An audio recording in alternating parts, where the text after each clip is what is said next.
The war on the horizon. You think you're better than me?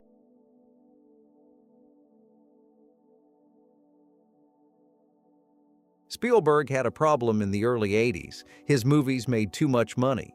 The Academy looked at Jaws and Close Encounters and decided that if audiences loved something that much, it couldn't be serious art. Raiders of the Lost Ark walked into that trap. The 1982 Best Picture race came down to 5 nominees: Chariots of Fire, Reds, Atlantic City, On Golden Pond, and Raiders. What happened next was a classic case of vote splitting. The politically engaged voters went for Reds. The art house crowd went for Atlantic City. The older sentimental voters went for On Golden Pond. The populace went for Raiders. And Chariots of Fire ended up winning because it was everyone's safe second choice. Nobody loved it, but nobody hated it either. The Academy's preferential ballot does this sometimes. It doesn't pick the favorite, it picks the least disliked. And that year, the least disliked was a nice British film about running. Gandhi won Best Picture in 1983. It's an epic historical biopic about one of the most important figures of the 20th century, and the Academy went for it over a film about a kid and his alien friend. That part makes sense. But here's what happened after Gandhi won. Richard Attenborough, the man who directed Gandhi, the man who actually won the Oscar that night, went on record saying E.T. should have won instead. His exact words, "I was certain that not only would E.T. win, but that it should win. It was inventive, powerful, wonderful. I make more mundane movies." E.T. picked up 4 Oscars that night: score, visual effects, sound, and sound effects editing, all technical categories. The Academy looked at the biggest hit of the 80s and decided it was impressive craftsmanship but not real art. Same pattern as Spielberg's other films. It was just too popular and too successful. Every studio in Hollywood refused to finance Apocalypse Now. Every single one.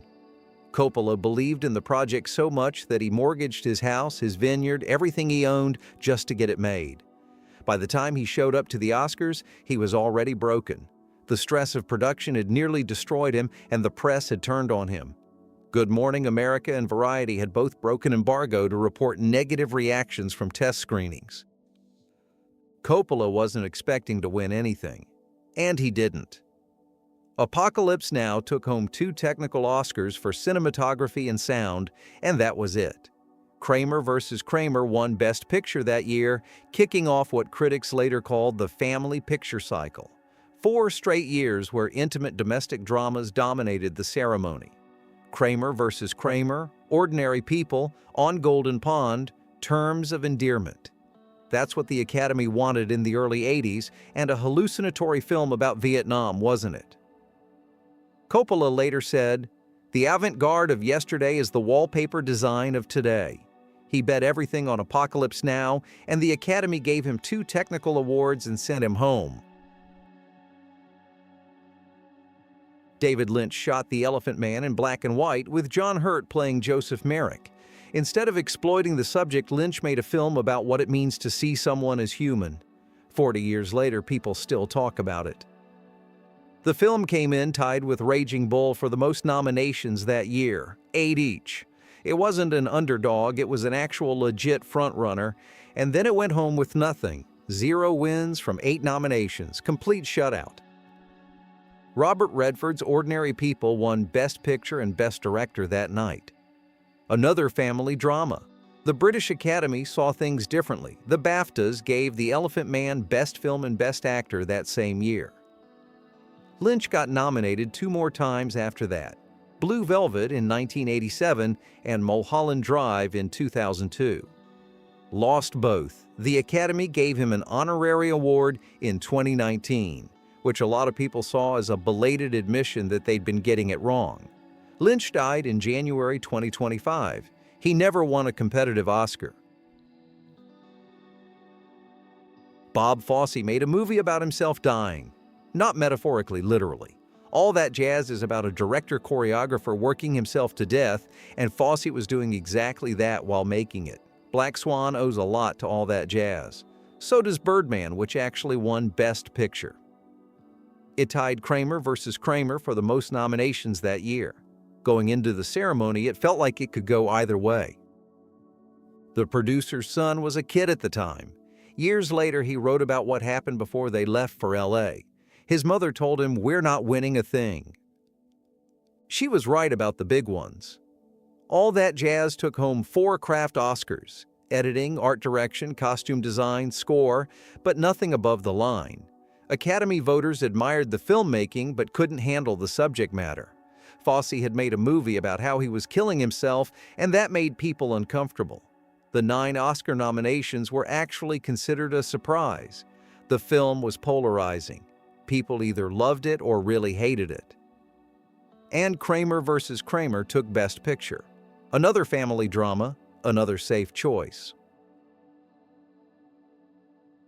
Thelma Schoonmaker won an Oscar the night Raging Bull lost. She'd been editing Scorsese's films for years, and she took home the award for cutting Raging Bull. So she's backstage with the other winners, holding her statue, waiting for Scorsese to come through so they can celebrate together. He never showed up. The Academy gave Best Picture to Ordinary People, and Scorsese walked out empty-handed. Schoonmaker later said it was the worst night of her life. Someone asked her about Ordinary People years afterward. She said it was probably a very good movie, but she'd never watched it. Decades of working with Scorsese, all those films together, and she still won't watch the movie that beat him. She also said he should have won at least 7 Oscars over his career. The Academy gave him 1. And that one didn't come until 2007 for The Departed, 26 years after Raging Bull. By that point, everyone understood it wasn't really about The Departed. It was the Academy finally acknowledging that they'd been snubbing the guy for a quarter century. In 1984, the Academy had to choose between Terms of Endearment and The Right Stuff. Family drama about grief versus a massive epic about the early space program. The family drama won. The Right Stuff had everything Oscar voters usually love. Huge cast, multiple storylines, technically impressive sequences with test flights and rocket launches. It wrote the template for every space film that came after, from Apollo 13 to First Man. Should have been a lock. But the movie had a problem that had nothing to do with how good it was. It came out in October 1983. Right around the same time, Senator John Glenn announced he was running for president. Glenn was one of the Mercury astronauts in the film. Ed Harris plays him. So suddenly this movie about American heroes gets tangled up in politics. The whole Oscar campaign got poisoned before it really started. And the kicker is that Glenn himself didn't even like it. He had problems with both the movie and the Tom Wolfe book it came from. So The Right Stuff got politically radioactive because of a guy who didn't want anything to do with it. 11 nominations, not a single win. That's the worst shutout in Oscar history. Nobody else has ever gotten that close to everything and walked away with nothing. The movie that won Best Picture was Out of Africa.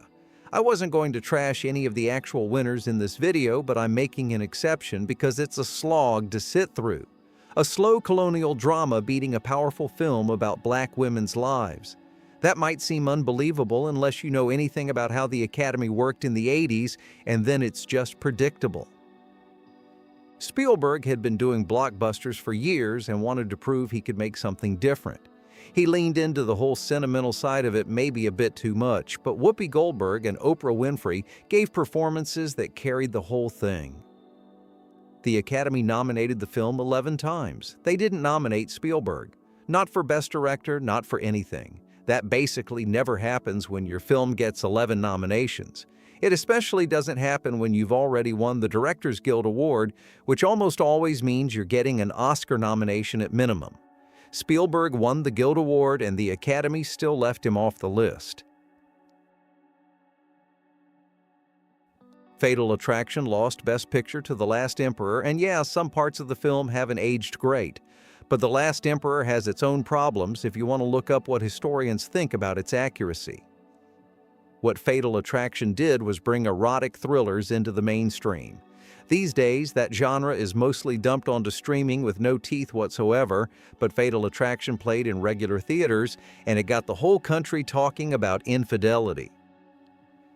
Glenn Close's performance is what makes the whole thing work, and the Academy's response to that performance kicked off one of the longest losing streaks in Oscar history.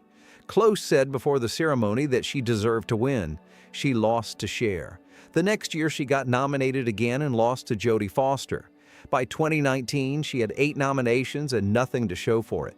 And when she finally lost again, Olivia Colman, who beat her, actually apologized during her acceptance speech. Close is getting an honorary Oscar in 2027. 40 years of work, and the Academy decided a consolation prize is what she deserves.